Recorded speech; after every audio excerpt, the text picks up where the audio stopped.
In the history of the MMA, is there someone that is akin to Messi in terms of like a Michael Jordan or a Messi in the MMA? There's a few. There's a few that are in that conversation. I think the #1 consensus greatest of all time is Jon Jones. Because Jon Jones just went up and easily won the heavyweight title with a first-round submission. Easily. Just took the guy down, strangled him, quick.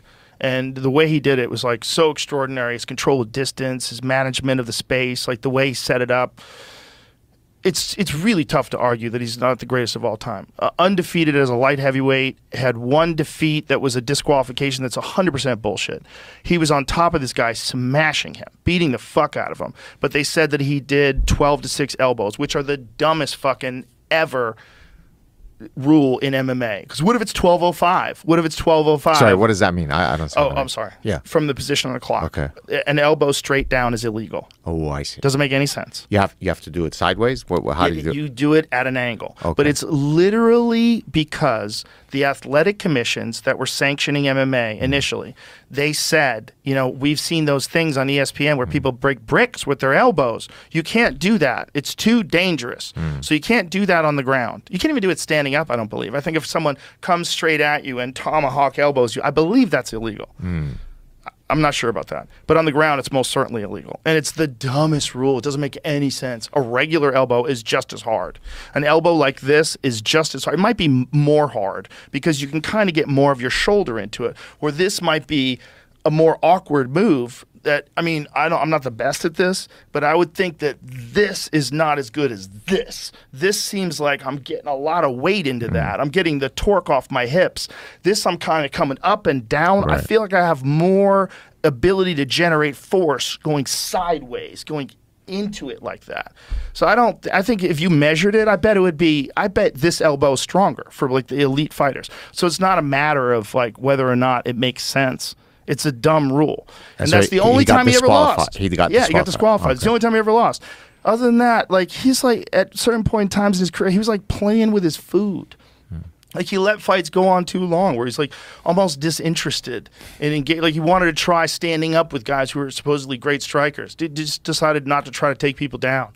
Just try to do whatever the fuck he wanted to do. Because he's so much better than everybody. He was getting bored. Wow. And then when he has like big challenges like this second Daniel Cormier fight, he stopped Cormier with a head kick. Like, jeez, he's so fucking good. I mean, he's beaten so many people. And the way he beat him. He fought Lyoto Machida, and it's one of the most cold-blooded finishes in the history of the sport. He has Machida, and he grabs him at the cage, presses him against the cage, and gets him in this perfect power guillotine, puts him to sleep, and then drops him and walks away. Watch this. Watch this. So he grabs a hold of him. They get this exchange. And Jon catches this, he gets him in this knee to the body, and then he catches him in this standing crank. So see how he's doing that? He's compressing Machida's head to his chest, completely putting him out. Like there's nowhere to go. Yikes. He's 100% out cold. And so look at that. It just drops him. Oh, my goodness. And walks away. Cold-blooded. Cold-blooded. That's the GOAT. That's the greatest of all time. And when he's challenged, that's when, like I said, the second Daniel Cormier fight, there was so much bad blood between them.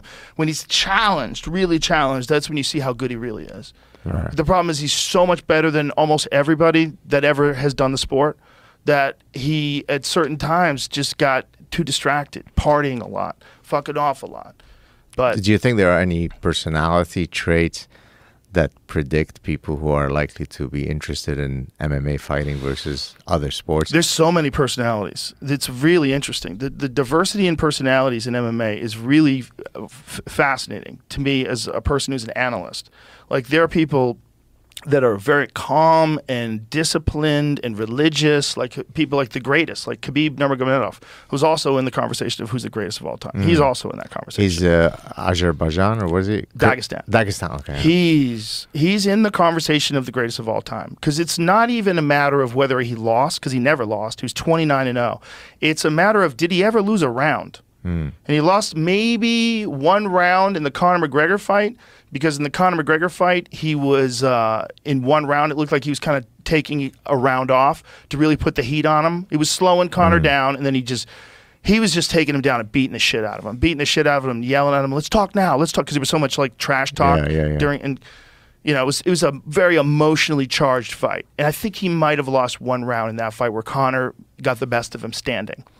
Because Conor's still an elite motherfucker. What? But other than that, his whole career is just domination. There's one fight that he had with Gleison Tibau that was a controversial fight. It was a close fight. But that's very early in his career. When you look at him against guys like world-class competition, you know, guys like Edson Barboza, guys like Michael Johnson, like the domination that he showed on these guys was just fucking off the charts. He would just take them down, mount them, tie their legs up with his legs, and beat the fuck out of them. And he did it to everybody. He did it to everybody. What's your preference in terms of, do you like the showy trash talkers, or do you? I have no preference. I love them all. I love it all. I love the guys that talk a lot of shit, and I love the guys that are like Khabib, that are stoic and just get the job done.